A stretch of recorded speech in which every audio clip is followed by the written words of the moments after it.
दुनिया के सबसे अमीर इन्वेस्टर वॉरेन बफेट कहते हैं कि the best investment you can make is an investment in yourself. The more you will learn the more you will earn. और ये सिर्फ बोलते ही नहीं है, करते भी हैं। जब जवान थे तब 600 से 1000 पेज रोज पढ़ते थे और आज इतनी उम्र हो गई है फिर भी रोज 500 पेज पढ़ते हैं। याद रखिए ये लाइन, जितना ज्यादा सीखोगे उतना ज्यादा कमाओगे। तो आज जानेंगे कि एक नए इन्वेस्टर को ट्रेडिंग करनी चाहिए या फिर इन्वेस्टिंग करनी चाहिए। एक ट्रेडर का माइंडसेट होता है शॉर्ट टर्म, इनको जल्दी से जल्दी प्रॉफिट बुक करना होता है। जैसा राकेश झुंझुनवाला कहता है कि ट्रेडिंग में ले पटापट दे पटापट होता है। ये कुछ थोड़े समय में होने वाले मार्केट के उतार चढ़ाव से पैसा कमाते हैं। वही इन्वेस्टर की एक लॉन्ग टर्म अप्रोच होती है। वो अच्छी अच्छी कंपनियों को ढूंढते हैं, वो कंपनियां जो प्रॉफिट कमा रही है और उनका धंधा बढ़ता ही जा रहा है। उनका सिंपल रूल होता है कि अगर कंपनी अच्छी होगी और पैसा कमाएगी तो शेयर प्राइस लॉन्ग टर्म में झकमरा के ऊपर जाएगी। क्या जाएगी? झकमरा के ऊपर जाएगी। ये लोग 1 साल से ज्यादा तक इन्वेस्ट करते हैं और कई सालों तक इन्वेस्टेड रहते हैं। इंडिया में राकेश झुंझुनवाला, राधाकिशन दमानी, रामदेव अग्रवाल, रमेश दमानी,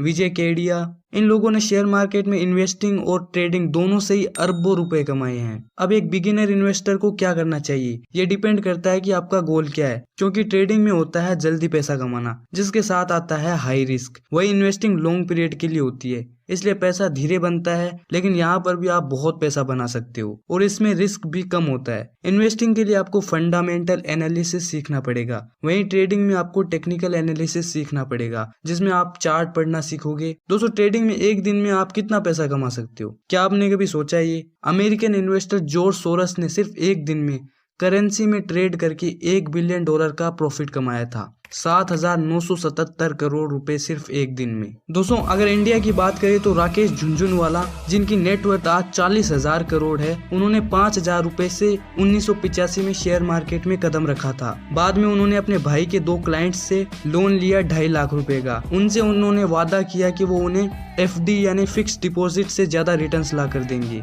और उन्होंने अपने वादे को निभाया। उन्होंने 43 रुपए में टाटा टी के शेयर्स खरीदे थे और 3 महीने में टाटा टी के शेयर्स 143 रुपए तक पहुंच गए। उनका पैसा 3 महीने में 3 गुना हो गया और उन्होंने 5 लाख का प्रॉफिट कमाया। इसके बाद उन्होंने कभी पीछे मुड़ के नहीं देखा और ट्रेड करके बहुत पैसा कमाया। जब हर्षद मेहता स्कैम हुआ था तब भी उन्होंने शॉर्ट सेलिंग करके बहुत पैसा कमाया। दोस्तों, दुनिया में कई बड़े ट्रेडर्स हुए हैं, जैसे George Soros, Jesse Livermore, Paul Tudor, John Paulson. अगर आप इन सब बड़े बड़े ट्रेडर्स को एनालाइज करोगे तो आपको पता चलेगा कि इन्होंने जो सबसे ज्यादा पैसा कमाया है ना, वो स्टॉक मार्केट क्रैश में कमाया है। जब स्टॉक मार्केट गिरा तब कमाया है। जॉर्ज सोरस ने अपना सबसे ज्यादा पैसा कमाया था 1992 में, जब उन्होंने ब्रिटिश पाउंड को शॉर्ट किया था और वहां से एक दिन में $1 बिलियन कमाया। 1929 में जेसी लिवरमोर ने $100 मिलियन कमाए थे जब मार्केट गिरा था 1929 में, लेकिन अंत में 1934 में उनके सारे पैसे खत्म हो गए और वो दिवालिया हो गए। पॉल ट्यूडर की बात करें तो उन्होंने 1987 ब्लैक मंडे को प्रेडिक्ट किया था जब स्टॉक मार्केट गिरा था और अपने पैसों को कई गुना किया था उस समय में। बिलियनियर जॉन पॉल्सन की बात करें तो उन्होंने $20 बिलियन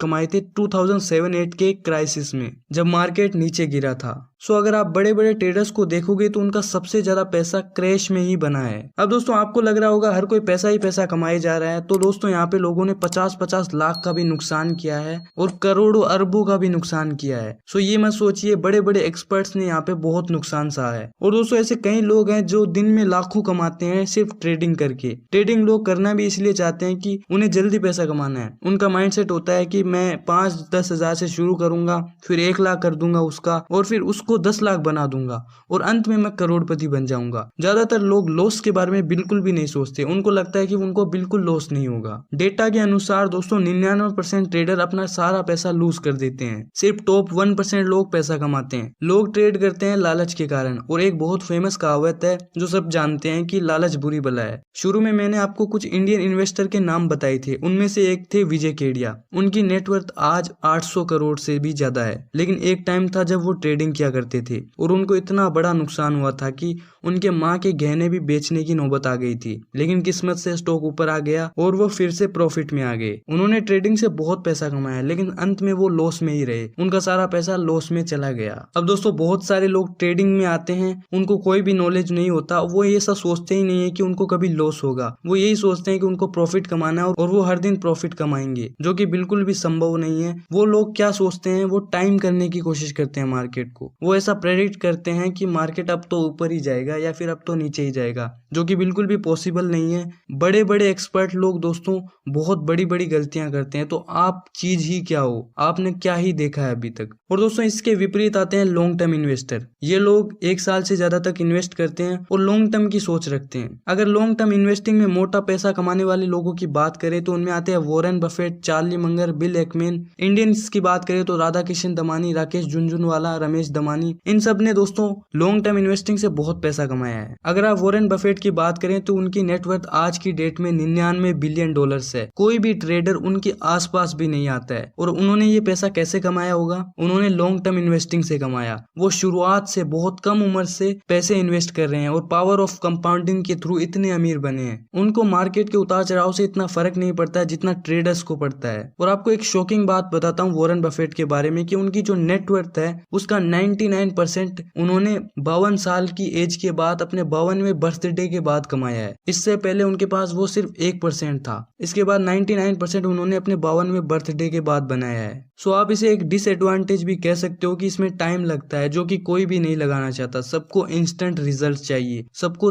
तुरंत चाहिए, जिसके कारण बहुत सारे लोग डूबते हैं। अब दोस्तों कई ऐसे इन्वेस्टर है जैसे राकेश झुनझुनवाला जो ट्रेड भी करते हैं, इन्वेस्टिंग भी करते हैं। उन्होंने ट्रेडिंग से भी बहुत पैसे कमाए हैं और इन्वेस्टिंग से भी कमाए हैं। सो अगर आप एक यंग बंदे हैं तो आपको ट्रेडिंग में नहीं जाना चाहिए, आपको लॉन्ग टर्म इन्वेस्टिंग में जाना चाहिए। ऑफ कोर्स यहाँ पे आपको टाइम लग देना पड़ेगा, जल्दी पैसा नहीं आएगा, लेकिन लॉन्ग टर्म में ये बहुत ही सेफ तरीका है। अगर आप अच्छी कंपनियों में इन्वेस्ट करोगे, इंडेक्स फंड में भी लगाओगे तो आपको बहुत अच्छे रिटर्न्स मिलेंगे और आपका पैसा रियल में बढ़ेगा। वहीं ट्रेडर्स, बड़े बड़े ट्रेडर्स दोस्तों बहुत पैसा कमाए हैं, ये नहीं है कि नहीं कमाए, लेकिन अंत में सब लूज किए हैं। और बहुत सारे कमा रहे हैं लेकिन वो सिर्फ 1% है, जो हम नहीं है। हम समझते हैं कि हम शुरू करेंगे और 1% में आ जाएंगे, लेकिन हमें अभी तक कुछ भी नहीं पता है, हमने कुछ सीखा नहीं है, फिर भी हमें ट्रेड करना है। हमारे पास थोड़े से पैसे हैं और हम ट्रेड करके उसे बहुत ज्यादा बनाना चाहते हैं, बट ये सोच बहुत ही गलत है। अगर आपको शेयर मार्केट में आना है तो शुरुआत इन्वेस्टिंग से कीजिए। अच्छी कंपनियां ढूंढिए, इंडेक्स फंड चुनिए, उनमें इन्वेस्ट कीजिए, सीखिए। अगर आपको फिर ट्रेडिंग करनी है तो ट्रेडिंग को भी सीखिए और रिस्क मैनेजमेंट सीखिए कि भाई कैसे नुकसान भी हो सकता है, उससे कैसे कम किया जाए। और बहुत कुछ सीखने के बाद दिमाग में जब टेक्निकल एनालिसिस घुस जाए, जब समझ में आ जाए सब कुछ, तब ट्रेड करना शुरू कीजिए। और ट्रेडिंग में भी पहले आप वर्चुअल कीजिए, डायरेक्ट ट्रेडिंग में मत घुसिए। और इन्वेस्टिंग पे अपना मेजॉरिटी फोकस रखिए कि मुझे इन्वेस्टिंग करनी है लॉन्ग टर्म, और अंत में आप बहुत पैसा बनाओगे शेयर मार्केट से अगर लॉन्ग टर्म इन्वेस्टिंग पे ध्यान दोगे तो।